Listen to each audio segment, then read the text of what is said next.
سلام خدمت دوستای عزیزم. امیدوارم که حال دلتون عالی باشه. روژینا هستم از کانال آسترو فال روژینا، در خدمتتون هستم. فالی که امروز میخوام براتون بگیرم فال 2 کاپ احساسیه. پس تمام عزیزایی که نیت احساسی دارن میتونن این ویدیو رو تماشا کنن. مرسی از اینکه همراه هم هستید، لایک هم میکنید و برام کامنت میذارید. بسیار بسیار برام با ارزشه.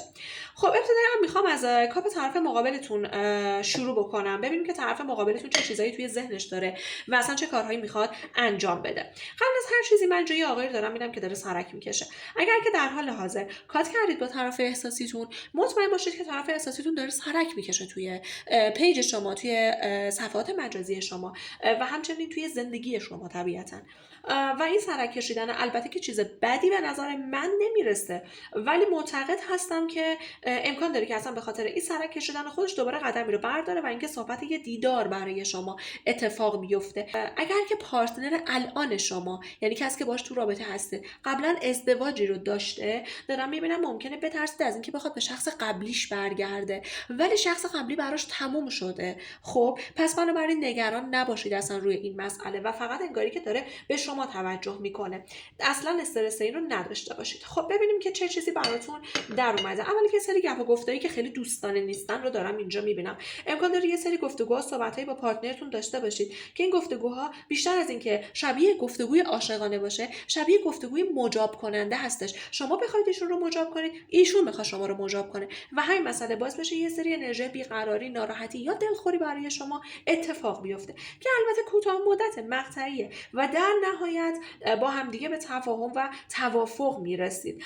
اگر که با کیس احساسیتون کات کردید و توی حروف اسمی کیس احساسیتون سین، الف، میم، دال، یکی از این حروف، یکی از این 4 تا حروف وجود داره که من تلپاتی ذهنی دارم میبینم ایشون اونقدر داره به شما فکر میکنه که اصلا دیگه به چیز دیگه ای اصلا نمیتونه فکر کنه. پس بنابراین پتانسیل برگشت و قدم برداشتن از جانبش بسیار بسیار زیاده.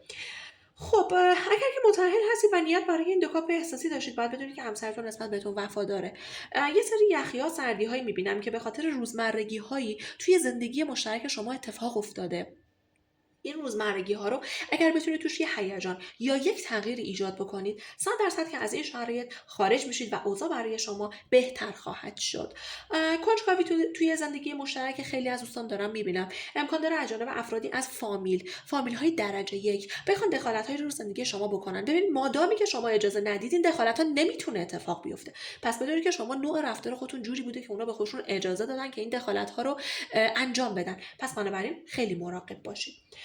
دوستانی که با عشقشون خیلی پارتی، مهمونی، دور همی، جشن میرن، مراقبت باز دور و بریا باشن، چون همش دارم میبینم در گوشی داره صحبت میشه. پچ پچ های در گوشی افتاده. اینجا اصلا کلمه پچ پچ افتاده. من دارم میبینم انگاری که پشت سر شما دارن پچ پچ میکنن. مراقب باشید که رابطه احساسی شما رو بر هم نزنن.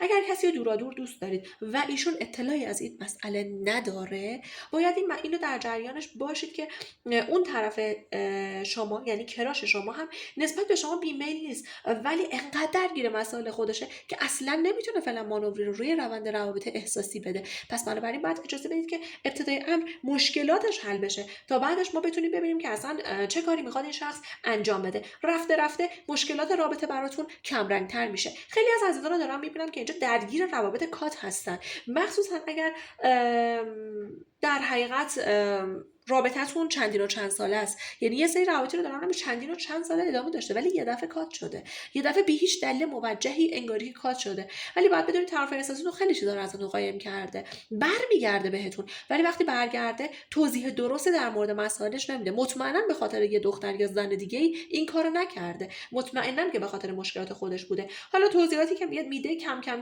کم با کنار گذاشتن تیکه‌های پازل شما میتونید متوجه بشید چرا اصلا این کاتی بین شما اتفاق افتاده. خب چت و گفتگو توی سوشال مدیا خیلی دارم اینجا میبینم. اگر که رابطه احساسی لانگ دیستنس، فعلا باید بدونید که به ازدواج نمیرسه. یعنی اگر که فرضاً با کسی توی رابطه هستید که اون طرف احساسیتون ازتون فاصله مکانی داره، فعلا انرژی ازدواج رو براتون نمیدم. چه بسا حتی امکان داره که بیشتر انرژی فاصله هم بینتون باشه. پس حواستون باشه چه حرفی میزنید و چه چیزی رو میگید که مبادا دچار مشکل بشه ارتباط احساسیتون. خب یه تعدادی از اون شخص کات کرده رو خیلی به خوابشون دارن میبینن، اونم داره به سمتتون سیگنال میفرسته. حالا شاید یه ذره طول بکشه برگرده، ولی داره یه سری سیگنال هایی برای شما میفرسته و مبنی بر برگشت. اگر تو حروف اسمی عشقتون ت دسته دار، نون و یه وجود داره، من دارم میبینم که خیلی تردید کرده سر ارتباطتون و مطمئن هم نیستش که دقیقا میخواد چیکار بکنه، ولی مطمئنا از این استیصال بیرون میاد و یه صحبت و گفتگوی برای روشن شدن مسیر آیندهتون شما دارید. البته که برای مجردینی که بین بازه سنی 19 تا 25 سال هستن، ورود یه خواستگار غریبه براتون به خونه‌تون میبینن، یعنی پاشو داره میذاره توی خونه شما. این کاملا مشخصه. حالا اینکه شما قبولش کنید یا نه دیگه به اختیار خودتون هستش. خب بریم سراغ کاپ خودتون، ببینیم که چه چیزی روی کاپ احساسی شما در اومده. اولا که یه تردید بزرگ دیدم روی فال و این تردید بزرگ حالا سر ادامه رابطتون هستش. انگاری که یه سری جنگ اعصاب‌هایی رو با پارتنرتون دارید. ببینید تو کاپ شما یه نفر رو دارم اینجا میبینم که انگاری دستش پرچم برده. حالا من اینم بردارم از اینجا نلبکی و مشخص میشه یه نفری که دستش انگاری که پرچم گرفته، انگاری که رابطتون توی شرایطی گیر کرده که شما بیشتر توی فکر این هستید که کی توی دعوا و بحثا میبره، انگاری که میدون جنگ شده رابطتون. خیلی مراقب باشید، خیلی حواستون باشه. من اینجا باید با شما صحبت کنم چون این کاپ شماست. شما باید بتونید که رابطه رو کنترلش بکنید. کاتی راه حل نیست. خیلی از عزیزان انگاری که فکر میکنن اگر که بخوان به طرفشون بگن کات، میتونن اون شخص رو به طرف خودشون بکشن، در حالی که اصلا همچین چیزی میسر نمیشه. شما باید سعی کنید که با آرامش رابطه رو جلو ببرید که اگر با آرامش جلو ببرید، شرایط خیلی خیلی بهتری برای شما میتونه رخ بده. خب دوستانی که متولد خودتون، البته خودتون متولد فروردین، مرداد یا آذر هستید، یه دیدار احساسی فوق العاده رو با کسی که دوستش دارید دارم میبینم تجربه میکنید و این تجربه کردن خیلی وایب خوبی رو دارم میبینم بهتون میده. و البته دوستانی که متولد عنصر آب هستید، تیر، آبان، اسفند، من دارم میبینم که یه دعوای ناراحتی توی رابطتون داره برطرف میشه. کاری که شما در جهت بهبود رابطتون باید انجام بدید این هستش که واقعا با آرامش با مسائلتون برخورد کنید. اگر بتونید این آرامش رو بدید به طرف مقابلتون و به خودتون، قطعا روند این رابطه براتون بهتر میشه. یه پیشنهاد دارم میبینم برای یه تعدادی از عزیزان خرداد ماهی، مهر ماهی یا بهمن ماهی از محیط کارتون، ولی حواستون باشه خیلی اونقدر به این آدم رو ندید یا اونقدر باهاش صمیمی نشید، چون به نظر میاد که بیشتر نیتش سوء استفاده هستش تا اینکه نیتش بخواد یک رابطه عاشقانه پاک با شما باشه. پس حواستون رو جمع کنید. دوستانی هم که تازه پیشنهاد احساسی دریافت کردن، هم این انرژی باز در کنارشون داره دیده میشه.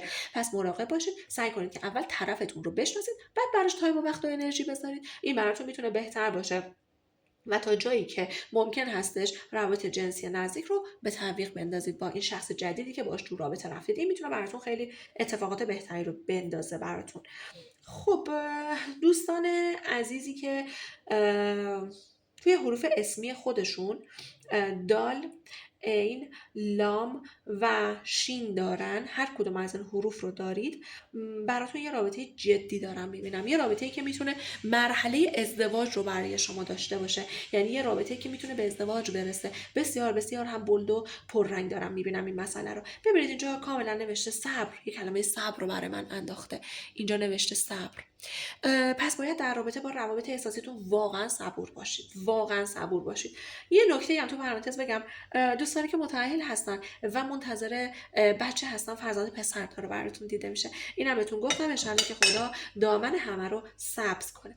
خب چیزی که کاملا مشخصه اینه که یه رابطه دورادور دارم میبینم. ببینید این خودتون هستید، این طرفتون هستش، این فاصله ای که افتاده بینتون، یه رابطه‌ای که دورادور یا درگیر یه فاصله شده رو دارم اینجا میبینم. طرف احساسیتون بهتون فکر میکنه، اوضاع اونقدری که شما فکر میکنید بد نیست، ولی اونم هنوز نتونسته تصمیمی رو بگیره. پس بنابراین مطمئن باشید که گفتگو صحبتی قراره بینتون شکل میگیره. ریشه هاتون هنوز به همدیگه بسته هستش. حتی امکان داره یه نفر به صورت غیر مستقیم روی روابط شما تاثیر بذاره یا خودش باعث ایجاد این موانع شده باشه. پس بنابراین بهتره که شما خودتون یه صحبت تنهایی رو با پارتنرتون، با عشقتون، با کسی که دوستش دارید داشته باشید تا اینکه شرایط بتونه برای شما بهتر جلو بره. پس نگران نباشید. دوستانی که کراش دارن. و اینکه حالا خیلی مثلا دوست دارید که با کراشتون برید جلو، باید بدونید که کراش شما هم بهتون احساس رو داره، ولی خیلی سوسکی دارم میبینم. یه کراش دیدم توی فال قبلی و یه کراش هم توی این فنجون دارم میبینم. امکان داره یه تعدادی از عزیزان اون موضوع براشون ست کنه، اون کراش براشون ست کنه، یه تعدادی این کراش براتون ست کنه. اگر که با کراشتون حالا کم و بیش گپ و گفتگوهایی رو دارید ولی هنوز احساساتی بینتون علنی نشده، بدونید که طرفتون خیلی تردید داره سر اینکه اصلا قدمی رو براتون برداره یا بر نداره و این تردیدم کاملا بر من مشخصه. اما خب چیزی که بر من معلوم هستش اینه که نگران نباشید، در نهایت قدمی رو براتون بر میداره و یه اتفاق خیلی خیلی خوب رو شما در پیش دارید. ولی خب همش تردید میبینم دیگه، همش تردید. خب خیلی از عزیزان به عشق این که بتونن ازدواج کنن با طرفشون توی رابطه هستن، ولی اول با طرفتون صحبت کنید، در مورد رابطتون و برنامه‌هاش بپرسید. هر چیزی که در مورد برنامه‌اش بهتون میگه واقعیته، اون رو به چیز دیگه استنباط و برداشت نکنید. اگر میگه نمیتونه ازدواج کنه، خب نمیتونه ازدواج کنه. اگر میگه آره برنامه داره، پس واقعا برنامه داره، پس اون رو به چیز دیگه استنباط نکنید، به دلیل اینکه ما خانم ها اغلب عادت داریم همه چیز رو برای خودمون سخت میکنیم. خب مرسی که تا اینجای ویدیو همراه من بودید. میدونید که چقدر دوستتون دارم. مرسی از اینکه حمایتم میکنید، لایک میکنید، سابسکرایب میکنید و اینکه در کنار من هستید. برای تحقق انرژی هاتون یه قلب خوشگل برای من کامنت کنید. امیدوارم که به خواسته قلبیتون برسید. خیلی خیلی دوستتون دارم.